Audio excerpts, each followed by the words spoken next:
नमस्कार दोस्तों, स्वागत है आपका हमारे इस YouTube चैनल में। आज हम आपके लिए हिंदी के 50 ऐसे प्रश्न छांट कर लाए हैं जो सीटेट 2025 या टीचिंग से रिलेटेड किसी भी परीक्षा में पूछे जाते रहे। अगर आप भी हिंदी वाला सिलेबस एक वीडियो में कवर करना चाहते हैं तो इसी वक्त सारे प्रश्नों को रट लें। तो चलिए शुरू करते हैं। हमारा इस वीडियो का पहला प्रश्न है, शब्दों को सही तरीके से समझाने की प्रक्रिया को क्या कहते हैं? ऑप्शन आपके सामने है। पहला है व्याकरण, भाषा शास्त्र, शब्द ज्ञान और साहित्य। तो जो इसका सही आंसर है वो है शब्द ज्ञान। प्रश्न संख्या 2 है, किस पद्धति में छात्रों को हिंदी पढ़ाने के लिए उनके सुनने की क्षमता का उपयोग किया जाता है? ऑप्शन आपके सामने है। संस्कृत पद्धति, श्रवण विधि, संवाद विधि, प्रत्यक्ष विधि। तो इसका जो सही उत्तर है वो है श्रवण विधि।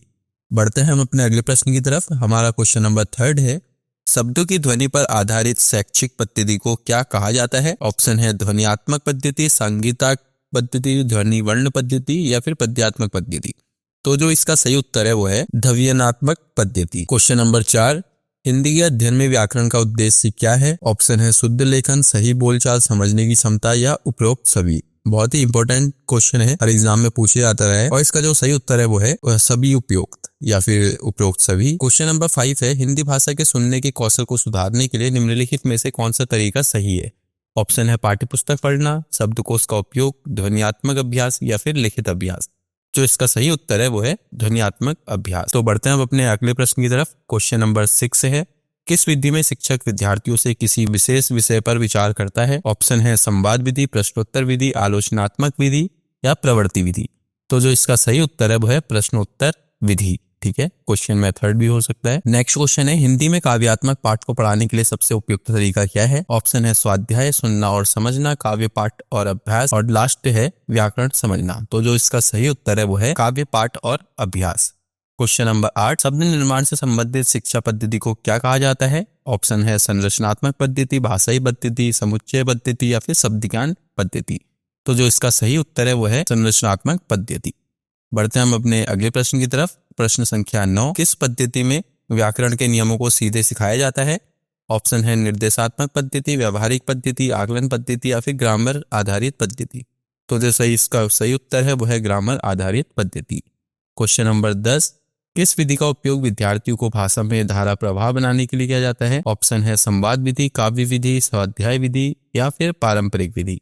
तो जो इसका सही उत्तर है वो है संवाद विधि। क्वेश्चन नंबर 11, हिंदी शुद्ध लेखन को सिखाने के लिए सबसे प्रभावी विधि क्या है? ऑप्शन है वाचन विधि, लेखन अभ्यास, बोलने का अभ्यास या फिर प्रश्नोत्तर विधि। तो जो सही उत्तर है वो है लेखन अभ्यास। प्रश्न संख्या 12, संवाद विधि में किसका महत्वपूर्ण स्थान है? ऑप्शन है शुद्ध लेखन, श्रवण कौशल, बोलचाल की क्षमता या फिर साहित्यिक ज्ञान। तो जो इसका सही उत्तर है वो है बोलचाल की क्षमता। क्वेश्चन नंबर 13, हिंदी में साहित्य का अध्ययन किस प्रकार से किया जाता है? ऑप्शन है शुद्ध लेखन, सुनकर और समझकर, विश्लेषणात्मक दृष्टिकोण से या फिर सामान्य पाठ्यक्रम से। इसका जो सही उत्तर है वो है विश्लेषणात्मक दृष्टिकोण से। क्वेश्चन नंबर 14, हिंदी शिक्षा में व्याकरण को पढ़ाने के लिए किस पद्धति का उपयोग किया जाता है? संवाद पद्धति, संज्ञानात्मक पद्धति, आक्रामक पद्धति या फिर विशेष पद्धति। तो जो इसका सही उत्तर है वो है संज्ञानात्मक पद्धति। क्वेश्चन नंबर 15, किसे साहित्य सृजन कहा जाता है? कविता लेखन, कहानी लेखन, निबंध लेखन या फिर उपरोक्त सभी।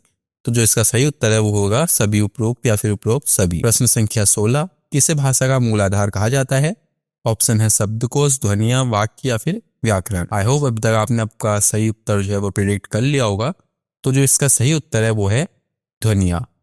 क्वेश्चन नंबर 17, हिंदी में समास को पढ़ाने की सही विधि क्या है? ऑप्शन है व्याकरण आधारित, संवादात्मक पद्धति या फिर शब्द ज्ञान आधारित या सृजनात्मक लेखन। तो जो इसका सही उत्तर है वो है व्याकरण आधारित।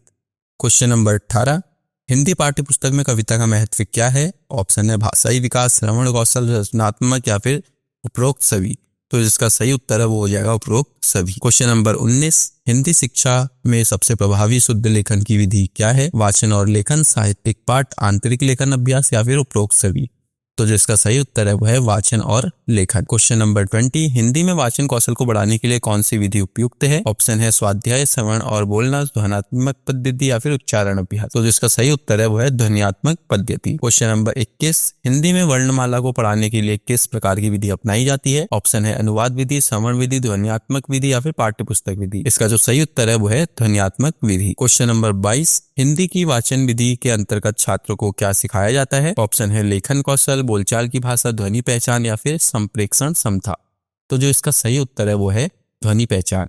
क्वेश्चन नंबर 23, हिंदी शिक्षा में मुलायम शब्द किसे कहा जाता है? ऑप्शन है हल्के शब्द, कठिन शब्द, या फिर शब्द जो विचारों को सरलता से व्यक्त करें, या फिर शब्द जो उच्चारण में सरल हो। तो इसका जो सही उत्तर है वो है शब्द जो विचारों को सरलता से व्यक्त करे, ऑप्शन सी। बढ़ते हैं अपने अगले प्रश्न की तरफ। क्वेश्चन नंबर 24, पुनरावलोकन विधि का क्या उद्देश्य है? नई जानकारी देना, पुरानी जानकारी की पुष्टि करना, शब्दों का अभ्यास करना, या फिर व्याकरण को समझना। बहुत ही इजी क्वेश्चन है और ये बहुत बार पूछा भी जा चुका है। तो इसका जो सही उत्तर है वो है पुरानी जानकारी की पुष्टि करना। प्रश्न संख्या 25, हिंदी में व्याकरण की सिखाने वाली कौन सी पद्धति उपयुक्त है? ऑप्शन है संप्रेषण विधि, साहित्यिक विधि, व्यावहारिक पद्धति, या फिर सिद्धांत आधारित विधि। तो जो इसका सही उत्तर है वो है व्यावहारिक पद्धति। बढ़ते हैं हम अपने अगले प्रश्न की तरफ।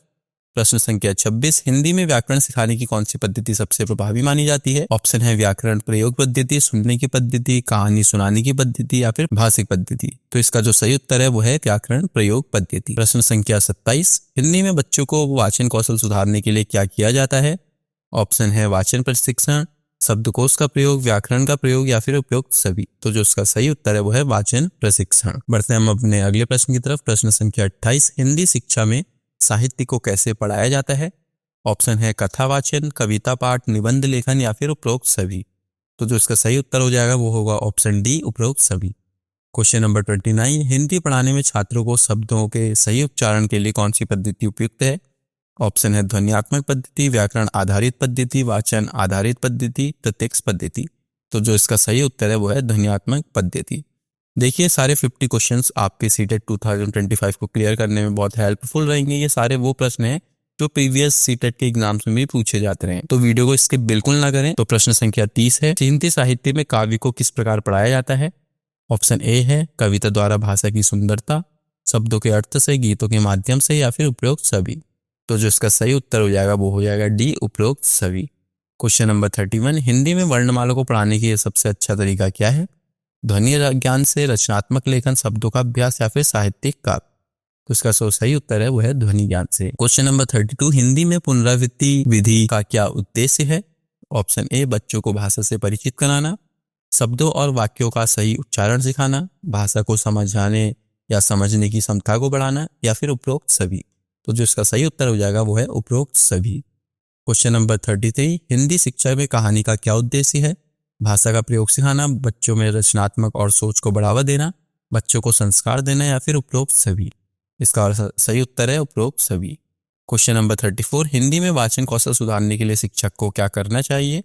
बच्चों को केवल पाठ पढ़ाने को कहना, बच्चों को स्वाध्याय के लिए प्रेरित करना, बच्चों से नियमित रूप से प्रश्न पूछना, या फिर बच्चों के साथ संवाद करना और उन्हें पढ़ने के लिए प्रोत्साहित करना। तो जो इसका सही उत्तर है बहुत ही ईजी है। तो इसका सही उत्तर है वो है ऑप्शन डी, बच्चों के साथ संवाद भी करना और साथ ही उन्हें पढ़ने के लिए प्रोत्साहित भी करना या फिर मोटिवेट करना।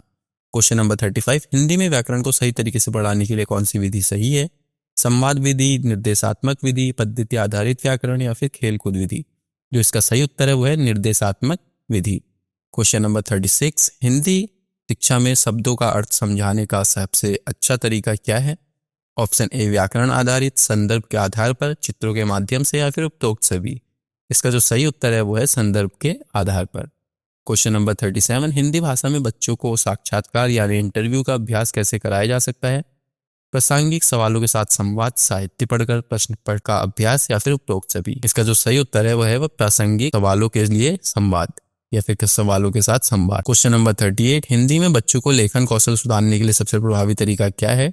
शब्दावली का अभ्यास, रचनात्मक लेखन, व्याकरण का अभ्यास, या फिर सुनने की क्षमता बढ़ाना। सही उत्तर इसका बी है, रचनात्मक लेखन। क्वेश्चन नंबर 39, हिंदी में शब्दकोश का प्रयोग किस उद्देश्य के लिए किया जाता है? ऑप्शन ए बच्चों को शब्दों के अर्थ समझाना, बच्चों के वाचन कौशल को बढ़ाना, बच्चों के लेखन कौशल को सुधारना, या फिर बच्चों की विचारशीलता को बढ़ाना। इसका सही उत्तर है ए, बच्चों को शब्दों के अर्थ को समझाना। क्वेश्चन नंबर 40, हिंदी की साहित्यिक शिक्षा का क्या उद्देश्य है? बच्चों में रचनात्मक और सोच का विकास, बच्चों के लिखित कौशल को बढ़ाना, बच्चों में भाषा के प्रति रुचि को समझ बढ़ाना, या फिर उपरोक्त सभी। इसका आंसर डी है। क्वेश्चन नंबर 41, हिंदी की ध्वनि शिक्षा का प्रमुख उद्देश्य क्या है? शुद्ध उच्चारण, शब्दों की पहचान, सही वाचन, या उपरोक्त सभी। तो इसका भी सही आंसर ऑप्शन डी है। क्वेश्चन नंबर 42, हिंदी में समाज को पढ़ाने की कौन सी विधि उपयुक्त है? ऑप्शन ए व्याकरण आधारित, संवाद विधि, चित्र विधि या फिर विचार विधि। इसका ऑप्शन ए सही है, व्याकरण आधारित। क्वेश्चन नंबर 43, हिंदी में अनुवाद सिखाने के लिए कौन सी विधि प्रभावी है? अर्थ का अनुवाद, शब्द से शब्द अनुवाद, संदर्भ आधारित अनुवाद या फिर शब्दकोश का उपयोग। तो जो इसका सही उत्तर है वो है ऑप्शन सी, संदर्भ आधारित अनुवाद। क्वेश्चन नंबर 44, हिंदी में साक्षात्कार के दौरान या फिर इंटरव्यू के दौरान बच्चों को क्या सिखाया जाता है? शुद्ध उच्चारण, संवाद क्षमता, शब्दों का सही उपयोग, प्रयोग या फिर सही उपरोक्त सभी। तो इसका ऑप्शन डी सही है। क्वेश्चन नंबर 45, हिंदी भाषा में बच्चों को शब्द निर्माण कैसे सिखाया जाता है? वाचन से, प्रयोग के माध्यम से या फिर व्याकरण के नियमों के माध्यम से या खेल खेल पर। तो जो इसका सही उत्तर है वो है प्रयोग के माध्यम से। क्वेश्चन नंबर 46, हिंदी की शिक्षा में वाचन के द्वारा बच्चों में क्या विकास होता है? ऑप्शन ए उच्चारण कौशल, बी समझने की क्षमता, शब्द ज्ञान या फिर उपरोक्त सभी। इसका सही आंसर ऑप्शन डी हो जाएगा। क्वेश्चन नंबर 47, हिंदी में काव्य शास्त्र को किस प्रकार से पढ़ाया जाता है? साहित्यिक आलोचना, गीतों के माध्यम से, कविता पाठ से या फिर उपरोक्त सभी। इसका सही आंसर है कविता पाठ से। क्वेश्चन नंबर 48, हिंदी में बच्चों को साहित्य कैसे पढ़ाया जाता है? ऑप्शन ए चित्रों के माध्यम से, शब्दों के माध्यम से, कहानी सुनाकर या उपरोक्त सभी। इसका आंसर भी डी सही है। क्वेश्चन नंबर 49, हिंदी में व्याकरण को पढ़ाने के लिए किस पद्धति का उपयोग किया जाता है? प्रयोग आधारित पद्धति, श्रवण विधि, संवाद विधि, स्वाध्याय विधि। इसका सही उत्तर है प्रयोग आधारित पद्धति। क्वेश्चन नंबर हमारा जो लास्ट है, क्वेश्चन नंबर 50। इससे पहले कि मैं इसको शुरू करूं, अगर अभी तक आपने हमारे चैनल को सब्सक्राइब नहीं किया है और हमारे चैनल को फर्स्ट टाइम विजिट कर रहे हैं तो हमारे चैनल को जरूर सब्सक्राइब करें, जिससे शिक्षक परीक्षा की तैयारी आपको बहुत अच्छे से होती रहे और आप इजीली या फिर बहुत अच्छी तरीके से टीचिंग एग्जाम को क्रैक कर पाए। तो जो इसके ऑप्शन है वो है भाषा की संरचना को समझने के लिए, लेखन कौशल के सुधार के लिए, संवाद क्षमता बढ़ाने के लिए या फिर उपरोक्त सभी। आई होप आप सभी ने इसका आंसर प्रिडिक्ट कर लिया होगा। तो जो इसका सही उत्तर है वो है ऑप्शन डी, सभी उपरोक्त या फिर उपरोक्त सभी। तो आई होप आपको हमारी ये वीडियो पसंद आई हो। इसी तरीके से हमसे जुड़े रहने के लिए हमारे चैनल को जरूर सब्सक्राइब करें। धन्यवाद।